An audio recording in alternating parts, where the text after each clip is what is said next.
New Ping G440 driver, first ever shot with it, let's go.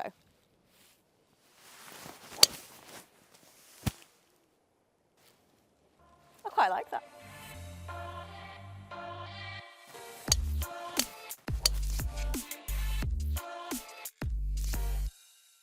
So brand new G440 driver. Now last year when Ping brought out the G430 Max 10K, that was actually my favourite driver of 2024. So it kind of makes me think, did they really need to bring out a new driver? How much better can this one really be than the 10K model last year?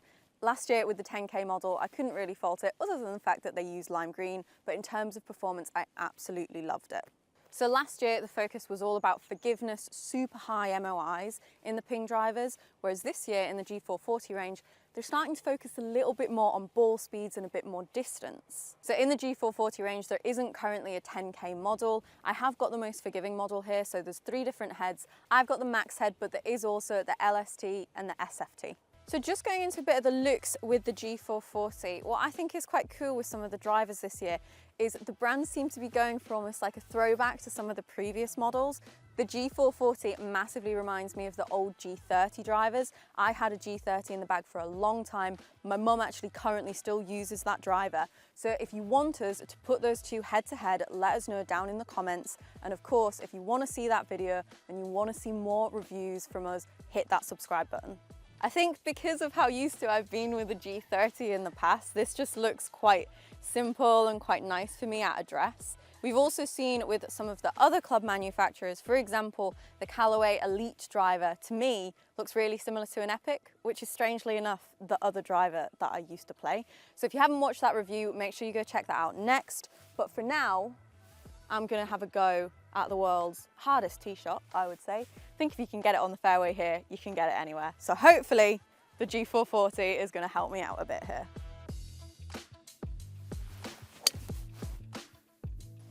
It doesn't look like it made the carry, but I'm pretty sure it did.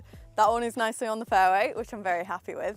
Sometimes I do find the Ping drivers a little bit big, especially with the 10K, obviously it was a little bit more drawn out. This one to me doesn't look too big at address. I don't know whether it's more the shaping of the club or this sort of design where it goes half and half, but I quite like how it sits at address. I think it looks more compact than we've seen in some of the other Ping drivers, so really liking how that looks at the moment.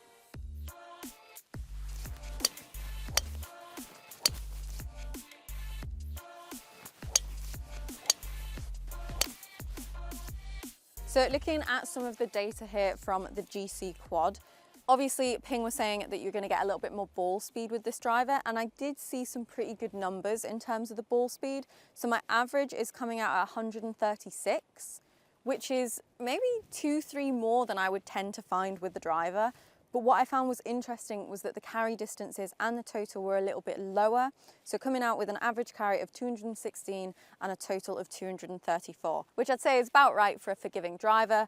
The one thing I will say is that I honestly felt like I just wasn't hitting it that well. I definitely had a few that were coming out a little bit lower, quite scully, and I would say there is a drop-off in terms of forgiveness compared to the 10K driver from last year, which obviously we would expect because the G440 is not a 10K driver. So that might have been part of the reason why some of the distances were brought down, but obviously you can see the potential is there, some really impressive ball speeds, which is what Ping was saying this club was going to deliver.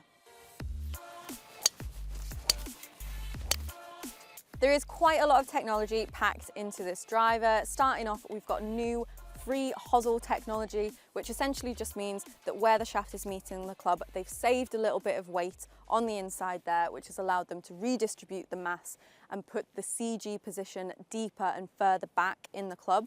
This is actually the deepest CG position you will find in a Ping driver to date, and that essentially means that it's going to help the golfer launch the ball up a lot easier. Got some changes as well to the face here. So starting off, we've got a lower face height. The face is also a bit thinner, a little bit hotter to give you a little bit more ball speed and especially more consistency across the face, particularly in the heel area. As we can see on the back of the club here, we've got this new Carbonfly wrap that goes a little bit further around the club. So what that again is doing, saving a little bit of mass so that they can redistribute it. And Ping are also saying that that's going to help with the sound and feel of this driver as well. Got the adjustable weight at the back of the club here. This is 29 grams, which is quite a bit heavier than we've seen in the previous Ping drivers, but this allows you to choose between neutral, draw or fade bias for your shots.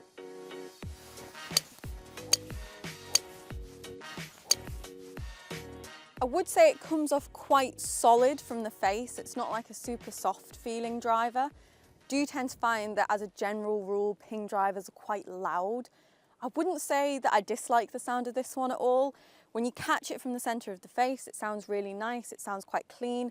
The only thing is if you catch it a little bit lower, it does come off that little bit thuddy. Not quite as nice, but obviously if you're not hitting it from the center of the face, you can't ask for too much in terms of the sound and the feel.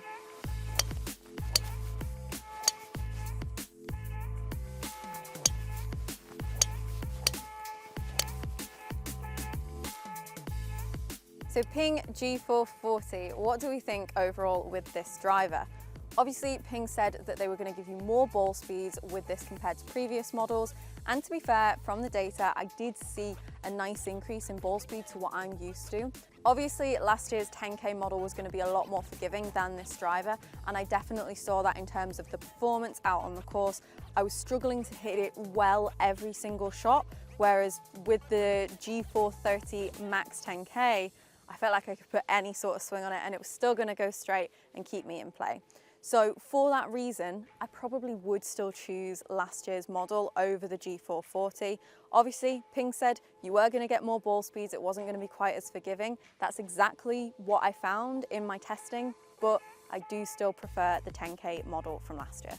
One thing I will say that I much prefer in this driver than last year's is the color scheme, the overall finish. Like I said, I've used a G30 in the past, so for me, this was a little bit of a throwback. I really liked the design of it. I much prefer the color scheme, but of course, the performance outweighed my choice there in terms of which one was my favorite of the two drivers. I think the sound and the feel of this I do quite like when you hit it out the center. It's nice and powerful. However, I did just feel as though with some of the off-center strikes, it was just a little bit more clunky. It wasn't quite as clean. I guess you could say you get a lot of feedback, which is nice, and a lot of golfers are looking for this, but I didn't really like the feeling of it when I was hitting it specifically lower on the face here.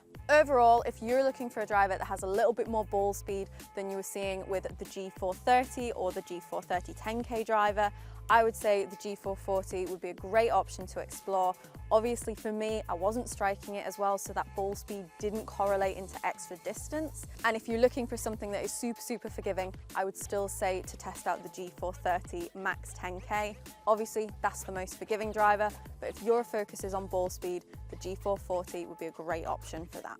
Hope you guys have enjoyed this video. Let me know down in the comments, what do you think is the most important factor when it comes to picking a driver? Would you be looking for the ball speed or the forgiveness? Thank you guys for watching and subscribe for more.